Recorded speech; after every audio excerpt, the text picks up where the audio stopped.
മഹാത്മാഗാന്ധിയെ ചെറുതാക്കി സംസാരിച്ച് പണി മേടിച്ചിരിക്കുകയാണ് പ്രധാനമന്ത്രി നരേന്ദ്രമോദി. ഗാന്ധിയെക്കുറിച്ച് ലോകം അറിഞ്ഞത് ഗാന്ധി എന്ന സിനിമയിലൂടെ ആയിരുന്നുവെന്നും അതിനു മുൻപ് വിദേശികൾക്ക് ഗാന്ധിജിയെക്കുറിച്ച് വലിയ ധാരണയില്ല എന്നുമാണ് മോദി തട്ടിവിട്ടത്. 1962 അമേരിക്ക മഹാത്മാഗാന്ധിയുടെ ചിത്രം പതിച്ച സ്റ്റാമ്പ് പുറത്തിറക്കിയതൊന്നും മോദി അറിഞ്ഞിട്ടില്ല. മോദിയുടെ കണ്ണിൽ ഗാന്ധി അപ്രസക്തനായിരിക്കും. എന്നാൽ കോടാനുകോടി ഇന്ത്യക്കാർക്കും വിദേശീയർക്കും അദ്ദേഹം പുണ്യാത്മാവാണെന്ന് മോദി മനഃപൂർവ്വം വിസ്മരിക്കുകയാണ്.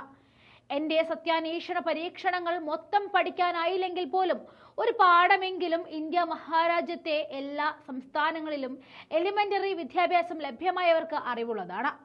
അതായത് സ്കൂൾ വിദ്യാഭ്യാസം ലഭിച്ചിട്ടുള്ള ഒരു ഇന്ത്യൻ പൗരൻ ഗാന്ധിജിയെ പറ്റി ആദ്യമായി കേൾക്കുന്നത് 14 വയസ്സിന് മുൻപെയാണ്. പിന്നീട് യൂണിവേഴ്സിറ്റി തലത്തിൽ പലപ്പോഴും ഗാന്ധിയും നെഹ്റുവും ഒക്കെ പാഠപുസ്തകങ്ങളിലെ നിത്യ സാന്നിധ്യങ്ങളായി മാറി. ശാഖാ പഠനത്തിലെ ദണ്ഡവിദ്യകളും ഗോഡ്സെയും സവാർക്കറും ഗോൾവാൾക്കറും ഒക്കെ പൂണ്ടു വിളയാടിയ കാലത്ത് പാവം ഗാന്ധിയെ RSSുകാർ മറന്നിരിക്കാം. മറ്റുള്ളവർക്ക് അങ്ങനെയല്ല എന്ന് ചുരുക്കം. യഥാർത്ഥ ദേശസ്നേഹിയാകുന്നത് മതാതീതമായി മനുഷ്യനെ കാണുന്നവനാണെന്നും യഥാർത്ഥ നേതാവെന്നത് ചേരിയിലെ പാർശ്വവൽകൃതർക്കൊപ്പം നിത്യേന കഴിയുന്നവനാണെന്നും യഥാർത്ഥ ഹിന്ദു എന്നത് അവർ പറയുന്ന സവർണ ഹൈന്ദവരല്ല എന്നും മനസ്സിലാക്കിയ ഗാന്ധിയെ ആദ്യം മനസ്സിലാക്കിയവരിൽ RSSും ഉണ്ടെന്നാണ് ഇതിന്റെ മറ്റൊരു വംശം.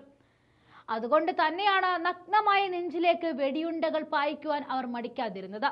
പ്രധാനമന്ത്രി നരേന്ദ്രമോദിയും അദ്ദേഹത്തിന്റെ പാർട്ടിക്കാരും ഈ 10 കൊല്ലങ്ങളിലായി ഏറെ ആക്രമിച്ചത് നെഹ്റുവിനെയും ഗാന്ധിയെയുമായിരുന്നു.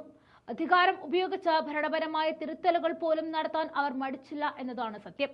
രേഖകൾ, ചരിത്രങ്ങൾ, ചിത്രങ്ങൾ, പ്രതിമകൾ ഇവയെല്ലാം അവർ ഭയമുള്ളവാക്കിയെങ്കിൽ ഈ നേതാക്കൾ പ്രതിനിധീകരിച്ച രാഷ്ട്രീയത്തെ BJPയും സംഘപരിവാറും അത്രമാത്രം അലട്ടിയിരുന്നതായി നാം മനസ്സിലാക്കണം. അധികാരത്തിന്റെ ആദ്യ നാളുകളിൽ പലപ്പോഴും ഗാന്ധിയാകാൻ ഫാൻസി ഡ്രസ് കളിക്കാൻ മോദി മടിക്കാതിരുന്നത് നമ്മൾ കണ്ടതാണ്.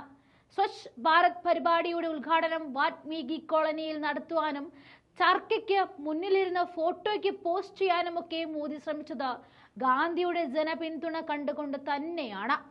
ഇത് ക്രമേണ മാറ്റിയെടുക്കാൻ ഗുജറാത്തുകാരനായ മറ്റൊരു ദേശീയ നേതാവായിരുന്ന വല്ലഭായ് പട്ടേലിലൂടെ ബദൽ സൃഷ്ടിക്കുവാനും മോദിയും കൂട്ടരും ശ്രമിച്ചുകൊണ്ടിരുന്നു. അതിന്റെ ബാക്കിപത്രമായി തരം കിട്ടുമ്പോഴെല്ലാം മോദി പല വഴിക്ക് മഹാത്മാവിനെ തരം താഴ്ത്താൻ ശ്രമിച്ചുകൊണ്ടിരിക്കും.